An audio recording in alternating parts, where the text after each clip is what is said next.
Africa's sports minister has demanded an explanation following reports. The country's football team has been delayed in travelling to Mexico ahead of the World Cup due to visa issues. National broadcaster SABC said an administrative bungle meant some players had not been issued with visas. No other details were given. A total of 219 people have been injured in clashes between football fans and police across France after Paris Saint-Germain.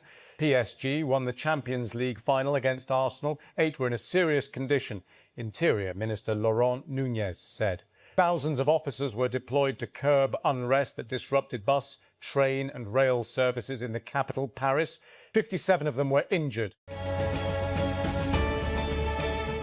Hungry and weak, the Laos cave survivors huddled together in damp darkness for 11 days, clinging to hope as a wall of water blocked their way out. When they noticed the water finally start to recede, they somehow found the strength to attempt a daring escape, completely unaided, shocking the rescue team above ground when they appeared at the cave entrance on Saturday. Ukrainian drones have struck energy and industrial targets across several Russian regions, Russian authorities say, in an escalating campaign of strikes against infrastructure. In Saratov, a region on the Volga River with several oil refineries that has come under regular Ukrainian attack in recent years, Governor Roman Basarjan said on Sunday on Telegram that civil infrastructure had been damaged in the overnight strikes. Malta's Labour Party, Pehel, has won an unprecedented fourth term in a victory for Prime Minister Robert Abela. A sample of vote counts showed preliminary results gave the election to Pehel, officials at the counting hall in Naxar said on Sunday, as fireworks were set off across the tiny Mediterranean island. Some stories are about growth, others are about survival. French police detained over 400 people involved in violent clashes in Paris and other French cities that erupted Saturday night after Paris Saint-Germain won the Champions League title.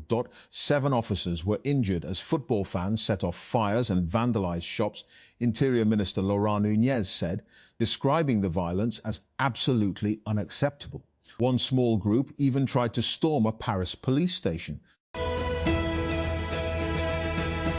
When millions of foreigners visit Mexico for the World Cup this summer, they will encounter much more than colourful soccer murals, towering statues of players and lively fan festivals. In the country's biggest tourist hotspots, visitors will see tighter security measures and heavier police presence meant to safeguard both fans and Mexico's public image. President Donald Trump sought to change several terms of a proposal to end the US-Israel war on Iran, according to media reports in the United States. As a finalized deal remains elusive, that Trump's changes involve toughening the deal terms, and the US has sent the new framework back to be considered by Iran and, according to officials familiar with the proceedings. Israel's flag flew over the medieval fortress on Beaufort in Lebanon on Sunday as it warned Lebanese civilians to evacuate a large area of the south of the country ahead of stepped-up ground operations. The Associated Press noted that Israel's capture of the 900-year-old Beaufort Castle and its strategic ridge in southern Lebanon was Israel's deepest incursion into the country in 26 years. The Israeli military has captured the Crasada-era Beaufort Castle in southern Lebanon, a site it hasn't held for 26 years, as it expands its incursion deeper into its neighbours' territory. The capture of the castle near the city of Nabateh and roughly 9 miles, 14.5 kilometres from the Israeli border, comes after days of fierce fighting in the area. United States President Donald Trump has told Fox News he is in no hurry for a deal with Iran, as the Israeli army claimed to have captured a strategic castle in southern Lebanon in the deepest incursion into the country in 26 years. The comments come as US media reported that Trump asked for several amendments to the preliminary agreement with Iran during his meeting at the White House on Friday. Israel has ordered the forced displacement of all residents living south of the Zahrani River in southern Lebanon as it expands its invasion of the country before a possible assault on the city of Nabatea. In a post on the social media platform X on Sunday, Israeli military Arabic spokesperson Avichai Adrai instructed residents to move immediately north of the Zahrani River, warning that anyone who remained in the area risked being killed. A meteor crashing toward Earth exploded over the northeastern United States on Saturday, NASA said, setting off booms that echo over the region with a blast equivalent to 300 tons of TNT. The fireball broke up over northeastern Massachusetts and southeastern New Hampshire at 2:06 p.m., 11:06 p.m. PKT. The U.S. Space Agency's Deputy News Chief Jennifer Doran told AFP in a statement. The district authorities in Khyber Pakhtunkhwa's Naran have issued a travel advisory for Babasar Top, urging tourists, travellers and transport operators to exercise caution and avoid unnecessary travel due to persistent snowfall and hazardous road conditions. The district administration, with a special travel advisory on media platforms, stated that ongoing snowfall across the region is expected to create severe difficulties for travellers. It urged all visitors to verify weather updates before planning any movement towards the mountain pass. Syria's National Commission for Missing Persons, NCMP, says the children of dentist and former chess champion Rania Al-Abbasi, who disappeared with their parents more than a decade ago under then-President Bashar al-Assad, are likely dead. We have reached reliable and corroborating results that allow us to conclude with a high degree of professional certainty that Dr. Rania Al-Abbasi's children are deceased, the NCMP said in a statement on Saturday. Rising fuel prices triggered by the Middle East war are driving a sharp increase in carpooling, with a ride-sharing platform reporting a surge in new users seeking cheaper ways to travel. The world's largest carpooling platform, BlaBlaCar, said soaring energy costs have pushed 600,000 additional drivers onto the app this year, 20% more than initially projected, as commuters look to offset the rising cost of fuel. Japan's defense minister has rebutted Beijing's claim that his country is engaging in a new militarism, criticizing China for its military expansion and lack of transparency. Speaking on the last day of a defense summit in Singapore, Shinjiro Koizumi argued it was actually China and its huge arsenal of weapons that was of serious concern to the international community. Police in France have detained more than 280 people in Paris after violent clashes erupted when thousands poured onto the streets after Paris Saint-Germain's victory in the Champions League final. About 22 Zeros and police were deployed across France for the game on Saturday, including 8,000 in Paris, after unrest marred PSG's win in the competition last year. Paris tram lines were halted, several metro stations shut and bus traffic halted in places in a bid to minimize disturbances. United States President Donald Trump said he had secured guarantees from Iran that it would not develop nuclear weapons. As reports emerged, he had sent a tougher peace proposal back to Tehran. Any tweaks to the proposal could prolong even further an agreement to formally end the Middle East war and open the Strait of Hormuz maritime route after weeks of efforts to secure a deal. Despite fractious rhetoric and the occasional flare-up of armed conflict, the occasional piftarepwire.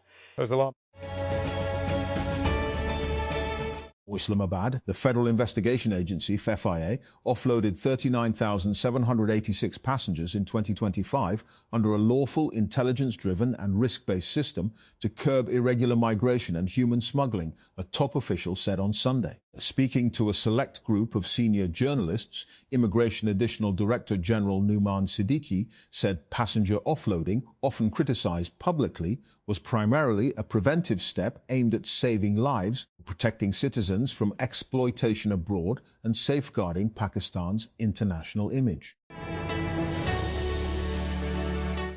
Abuja, Nigeria, Okbola thought a fertility supplement she found online might help her conceive.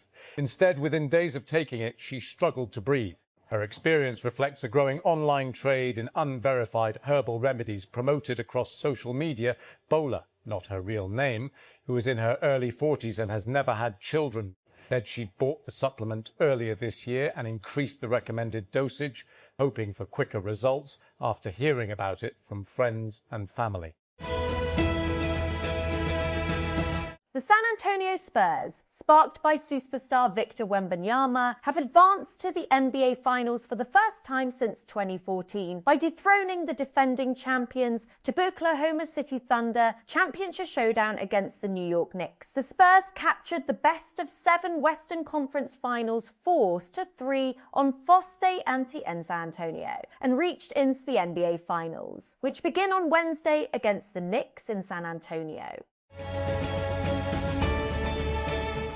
Police on Saturday detained more than 280 people in Paris after violent clashes erupted when thousands poured onto the streets during Paris Saint-Germain's Champions League final victory.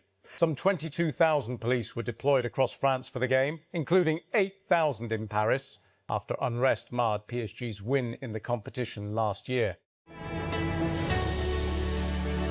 Surgery is also called an operation, and the place where it is performed is called an operating theatre. All types of surgery must be considered serious. A common measure of how serious it could be is whether it will be performed under local or general anaesthesia. The former entails a procedure that does not require long-term hospital recovery, whereas the latter necessitates it because of the surgery, the more invasive nature of the surgery, and the recovery from general anaesthesia. In last week's column, I discussed how certain Pakistani historians challenged the reactionary national narrative constructed by the state after 1971, when the country's eastern wing violently broke away to become Bangladesh. The post-1971 narrative amplified political Islam, weaving it into what was officially branded as the Pakistan ideology in 1978. Though some historians began dismantling this construct in the 1980s, it took another 3 decades for their efforts to bear fruit. When Abiy Ahmed became Ethiopia's prime minister in 2018, he offered a clean slate for Africa's oldest uncolonized nation, which had been suffocated by decades of strict state control. His predecessor, Haile Mariam Desalegn, had overseen strong economic growth during his nearly 6-year rule, but continued a historical pattern of using violent crackdowns to crush dissent. This repression sparked years of protests and widened the divide between his government and the public, ultimately leading to his resignation. The traffic was normal on Quetta's otherwise overcrowded and narrow Spinney Road at sunset as I entered the recently established Artist Cafe, housed at the Nouri Nasir Khan Cultural Complex. At the entrance, a signboard of Artist Cafe directed me toward the 2 small separate gardens, with a green wooden structure in front. That was the tiny cafe, where about a dozen people were sitting in 4 groups.